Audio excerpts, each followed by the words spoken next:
This evening, I come to you with a message of leave-taking and farewell, and to share a few final thoughts with you, my countrymen. We have been compelled to create a permanent armaments industry of vast proportions. 3.5 million men and women are directly engaged in the defense establishment. The total influence, economic, political, even spiritual, is felt in every city, every state house, every office of the federal government. We recognize the imperative need for this development, yet we must not fail to comprehend its grave implications.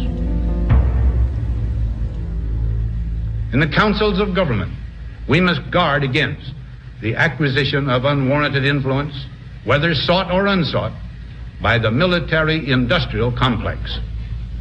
The potential for the disastrous rise of misplaced power exists and will persist. I'm not comfortable with that at all. Who elected these guys to run the planet?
Ladies and gentlemen, the very word secrecy is repugnant in a free and open society, and we are, as a people, inherently and historically opposed to secret societies, to secret oaths, and to secret proceedings.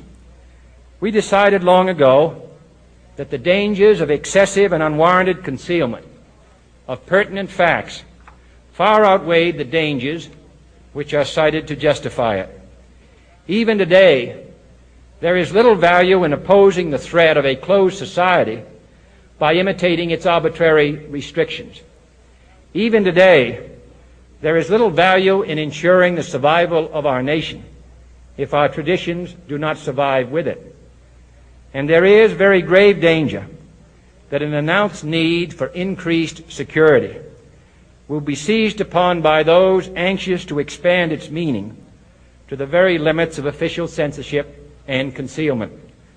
That I do not intend to permit to the extent that it's in my control. And no official of my administration, whether his rank is high or low, civilian or military, should interpret my words here tonight as an excuse to censor the news, to stifle dissent, to cover up our mistakes, or to withhold from the press and the public the facts they deserve to know. For we are opposed around the world by a monolithic and ruthless conspiracy that relies primarily on covert means for expanding its sphere of influence, on infiltration instead of invasion, on subversion instead of elections, on intimidation instead of free choice, on guerrillas by night instead of armies by day. It is a system which has conscripted vast human and material resources into the building of a tightly knit, highly efficient machine that combines military, diplomatic, intelligence, economic, scientific, and political operations. Its preparations are concealed, not published. Its mistakes are buried, not headlined. Its dissenters are silenced, not praised. No expenditure is questioned, no rumor is printed, no secret is revealed. No president should fear public scrutiny of his program, for from that scrutiny comes understanding, and from that understanding comes support or opposition, and both are necessary. I am not asking your newspapers to support an administration, but I am asking your help in the tremendous task of informing and alerting the American people. For I have complete confidence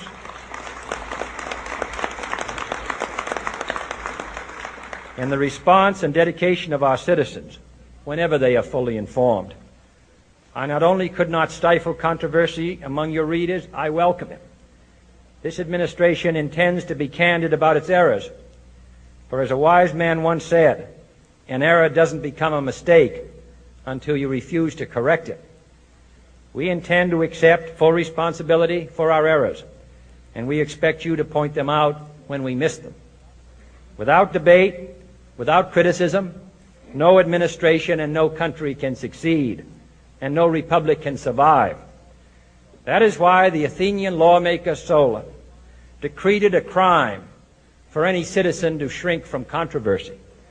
And that is why our press was protected by the First Amendment, the only business in America specifically protected by the Constitution, not primarily to amuse and entertain, not to emphasize the trivial and the sentimental, not to simply give the public what it wants, but to inform, to arouse, to reflect, to state our dangers and our opportunities, to indicate our crises and our choices, to lead, mold, educate, and sometimes even anger public opinion.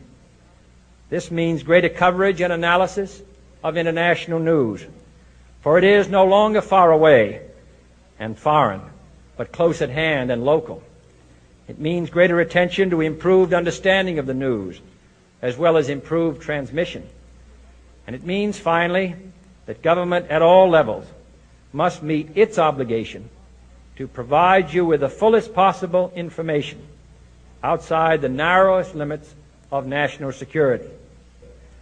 And so it is to the printing press, to the recorder of man's deeds, the keeper of his conscience, the courier of his news, that we look for strength and assistance, confident that with your help, man will be what he was born to be, free and independent. I'm not comfortable with that at all. Who elected these guys to run the planet?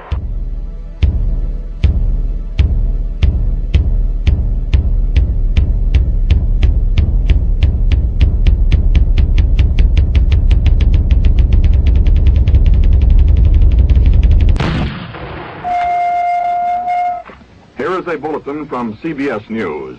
In Dallas, Texas, 3 shots were fired at President Kennedy's motorcade in downtown Dallas. The first reports say that President Kennedy has been seriously wounded by this shooting.